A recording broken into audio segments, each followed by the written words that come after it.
Arkansas baseball taking the field for their season opener today. We have much more on the excitement from Baum-Walker Stadium. And blood donations help more people than you might realize, and it can have a benefit for your own health. But there's a shortage of donors right now. We'll share the call to action. Covering news where you live. This is 5 News at Noon. Well, thank you for joining us today for your 5 News at Noon. I'm Morgan Wrigley here with Joshua Weisel.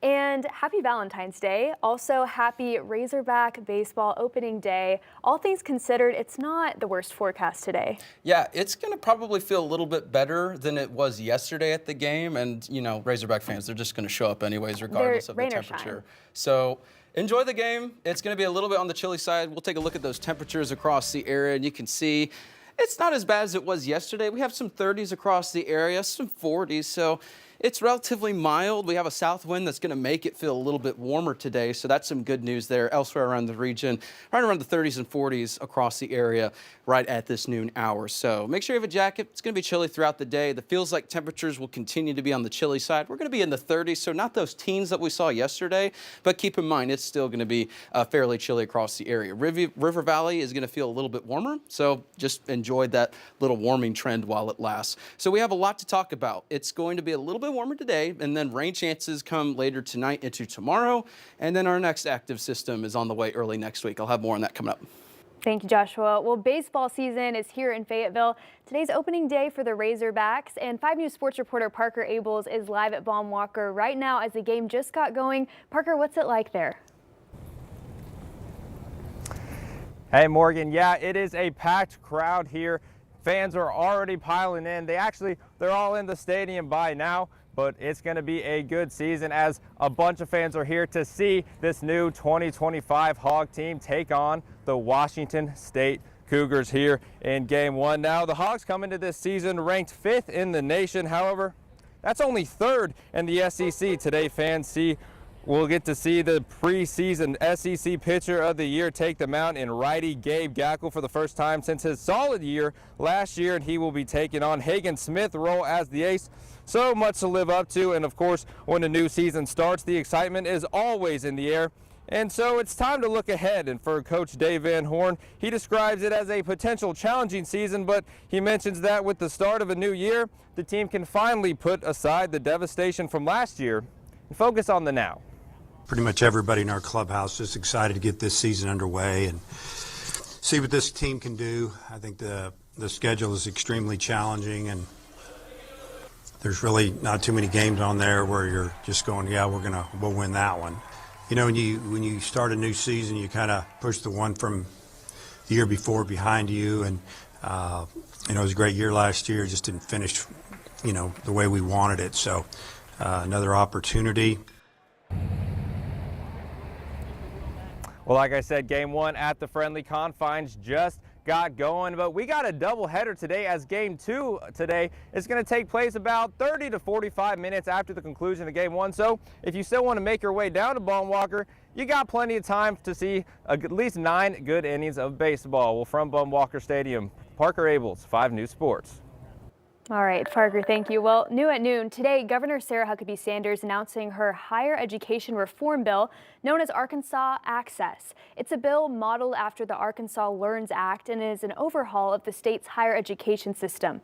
Arkansas Access stands for acceleration, common sense, cost, eligibility, scholarships, and standardization, which are the main focuses of the bill.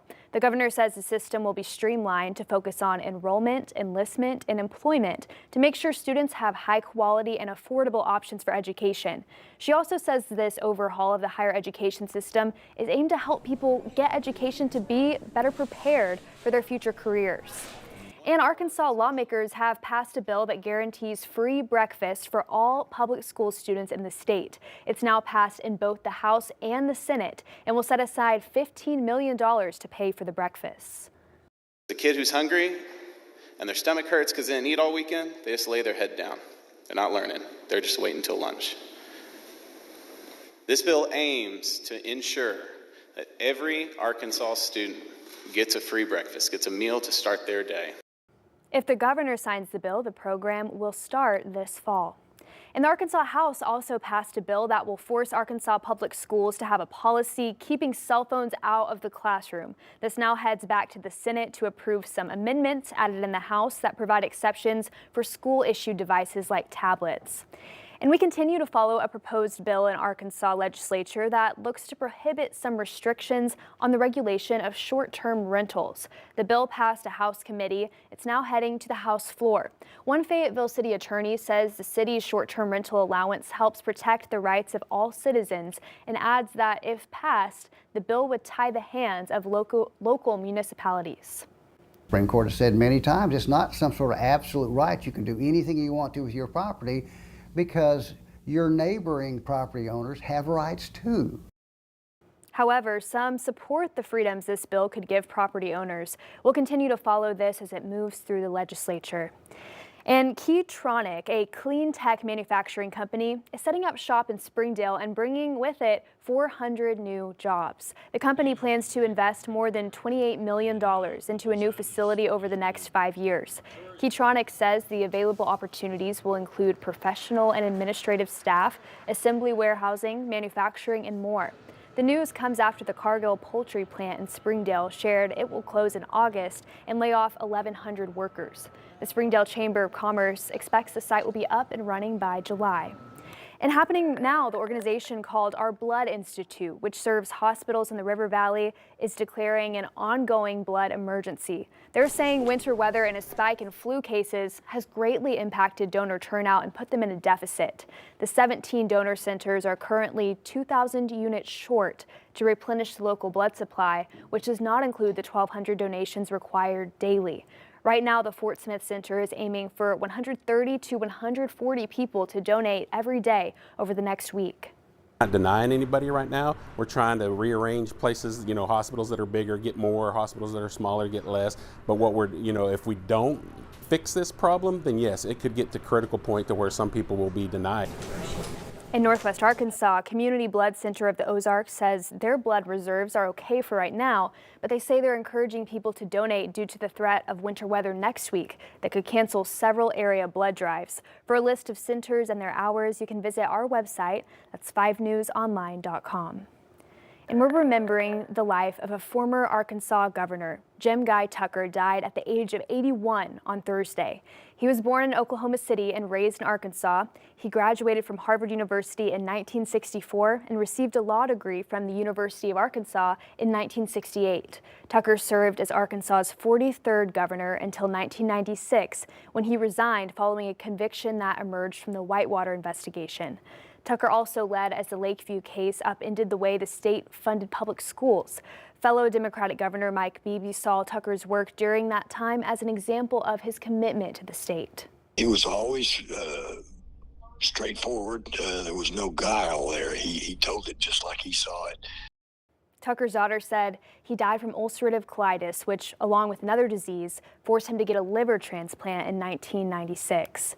In part of a statement, Governor Sarah Huckabee Sanders said Jim Guy was a part of a generation of larger-than-life Arkansans who dominated Arkansas's political life when I was growing up and had an immeasurable impact on our state. She goes on to say our prayers are with Sarah, Anna, Betty, the entire Tucker family, and all who knew and loved Jim Guy. Vice President J.D. Vance and Secretary of State Marco Rubio are set to meet with Ukraine President Zelensky today in Munich. It comes as President Trump continues for a push to end to the war in Ukraine that started 3 years ago. Natalie Brand is in Washington with more on that, plus a judge's ruling against the administration's freeze on foreign aid. Ahead of his face-to-face meeting with Ukrainian President Volodymyr Zelensky, Vice President J.D. Vance addressed the war-torn country's future at the Munich Security Conference Friday. The Trump administration is very concerned with European security and believes that we can come to a reasonable settlement between Russia and Ukraine. It comes as President Trump is pushing to begin talks with Russia to end its war on Ukraine. It's too early to say what's going to happen. Maybe Russia will give up a lot, maybe they won't, and it's all dependent on what is going to happen. The negotiation really hasn't started. As the administration juggles high-stakes foreign policy, legal challenges continue at home. A judge in Washington ruled against the freeze on foreign aid, ordering funding to temporarily be restored while the case moves forward. The administration had halted the funding to conduct a review of programs. The administration's Department of Government Efficiency, led by Elon Musk, continues to move full steam ahead with shrinking the size of federal government, sending notices of termination to thousands of employees. We do need to delete entire agencies as opposed to leave part of them behind. It's kind of like if leaving a weed. If you don't remove the roots of the weed, then it's easy for the weed to grow back. Democratic lawmakers are sounding the alarm. This is a fundamental corruption of our democracy, and it does represent a constitutional crisis. The VA, in a statement, said it's dismissed more than 1,000 employees. There have also been layoffs of newer employees at the Department of Education, Small Business Administration, and Consumer Financial Protection Bureau. Natalie Brand, CBS News, Washington.